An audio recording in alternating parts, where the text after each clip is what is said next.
Então, gente, durante esse processo todo, tá? Nesse processo de salvamento, tá? Quando o Kafka salvou a mina, né? Quando o Kafka salvou a mina Shiro, olha, tudo estava a ser filmado, tá? De algum jeito. E todo mundo acompanhava aquilo, tá?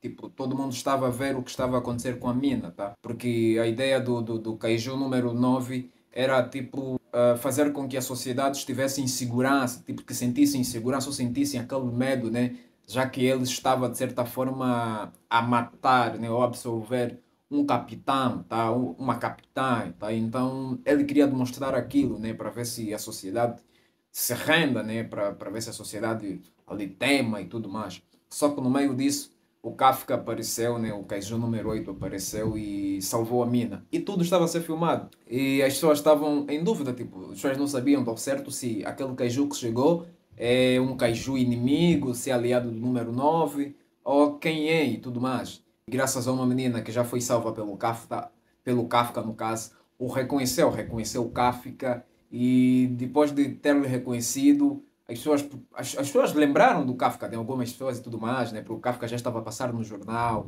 por conta daquelas suas primeiras aparições e tudo mais. E havia relatos que o cara salva humanos, tá? Que ele é um caju que salva humanos.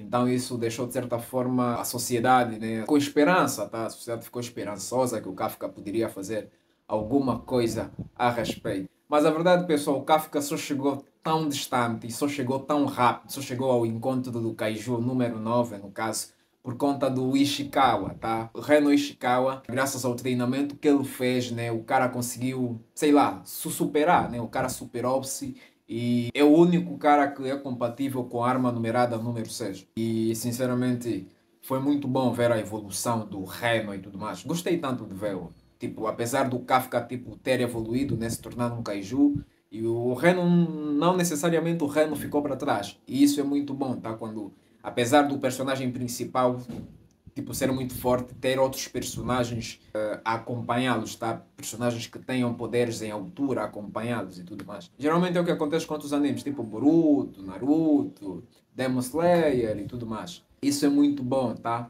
Então, gente, como se tratava de uma batalha de dois kaijus com bastante poder, a área onde eles estavam precisava de certa forma ser isolada, tá? Aquela área passou a ser chamada de área restrita nível 7, tá? Tinha que ser desse jeito, tá? Porque qualquer pessoa que poderia estar aí próximo, de certa forma, sofreria o impacto dessa luta, tá? Então o combate entre esses dois incríveis kaijus finalmente começou. Mas a verdade é que o kaiju número 9 já havia absolvido o Izão, tá? O Izão Shinomiya. O Izão Shinomiya é o cara com mais experiência nos estilos de combate da força de defesa. Então, praticamente tudo que o Kaiju número 8 usava contra ele, o Kaiju número 9 conseguia defender à altura, tá? Porque o Kaiju número 9 conhecia todas essas habilidades do Izão, tá? Então, não tinha como, nada resultava. Por esta razão que depois o estilo de combate do Kafka teve que mudar. Durante o tempo que o Kafka estava a treinar com o vice-capitão Oshina, tá? Sim, o vice-capitão da terceira divisão da Força de Defesa, o Oshina falou para ele, tipo, sobre o que aconteceu, né? Tipo, sobre o número 9 ter absolvido o Izão e tudo mais, e ter, de certa forma, acesso a todas as memórias do Izão, tá? Então, ele tendo acesso a essas memórias, o cara sabe todas as técnicas de combate da Força de Defesa. Por esta razão que o Oshina usou um truque na manga, ou seja, o Oshina, né, sendo um espadachim e tudo mais, ele tinha habilidades que só a família dele tinha, tá? Habilidades essas que é passada de geração em geração, tá? Que só a família do Oshina sabia. Mas ele acabou por criar uma exceção, tá? Por, por se tratar dessa ameaça.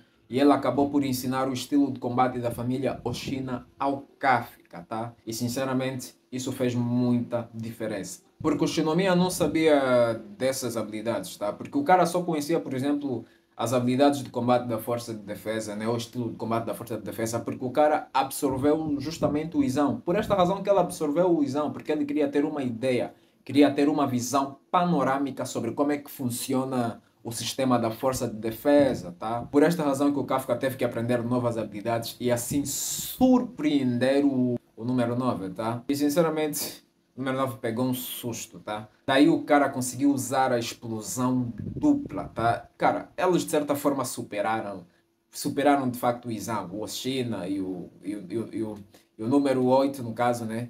O Kaiju número 8 a ideia deles com essas habilidades, por exemplo, era superarem as habilidades de combate desenvolvida pelo Izam. Daí o cara conseguiu atingir de forma mortal o Kaiju número 9, mas o Kafka conseguiu, ele sentiu como se o corpo do número 9 tivesse sido reforçado com alguma coisa mais, tá? Porque lá no seu núcleo o cara havia reforçado aquela parada, tá? Então era difícil de destruir aquilo, tá? E assim que o cara percebeu isso, tá? Aí começou o discurso do número 9. E, gente, a gente sabe que quando um vilão de uma determinada obra começa o seu discurso, é porque a coisa vai ficar feia. Então é isso, né? O número 9 começou o seu discurso e ele admitiu, né? Ele admitiu que o Kafka, né? Que o Kafka se tornou muito mais forte do que antes. Percebeu que o Kafka, né, já foi humano e tudo mais. Do nada o número 9 ficou muito, muito forte, tá? E estava a defender os ataques do Kaiju número 8 como se fosse nada, tá? Inclusive estava a golpeá-lo, tá? E o número 9 demonstrou o desejo que ele tem de aprender mais sobre este mundo, de aprender mais sobre os humanos.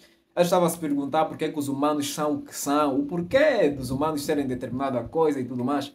Porque é que na internet temos uma personalidade, na vida real temos outra e tudo mais. Estava a se perguntar como é que os humanos seriam se ele fizesse determinados experimentos em humanos, tá? Porque o cara também tem o desejo de criar um mundo só de kaijus, tá? O cara ainda quer aprender muito sobre a humanidade, tá? Sabe como é que são esses vilões? No meio do discurso, o número 8 no caso, né? O kaiju número 8 estamos a falar do Kafka, estava a sentir a presença do Kaiju número 2, tá? Estava a sentir a presença do Kaiju número 2 cada vez mais próximo, tá? E depois do nada o Kaiju número 2 sei lá, saiu do corpo do Kaiju número 9, tá?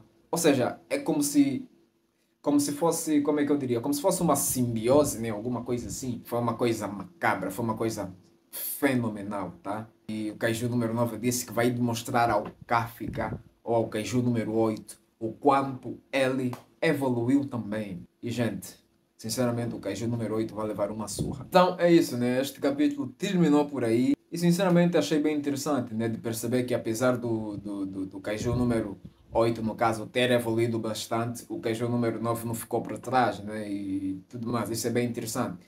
Então, acho que no próximo capítulo vamos ver. Acho não, né? Lógico, no próximo capítulo vamos ver o Kaiju número 9 bater de frente com o Kaiju número 8, ou pelo menos a dar uma surra ao Kaiju número 8, né? E talvez esta surra, talvez se o Kaiju número 8 perder, o cara vai procurar evoluir mais, tá? Nunca sabe o que é que pode acontecer, tá? Mas o capítulo foi insano, tá, gente? Eu gostei bastante. Então, é isso, pessoal. Se gostou do vídeo, deixa a sua inscrição, deixa o seu gosto e não se esqueça de partilhar o vídeo, porque é muito importante para o canal, tá? Eu sou Josué e este é o canal Metamorfose. Obrigado e até a próxima.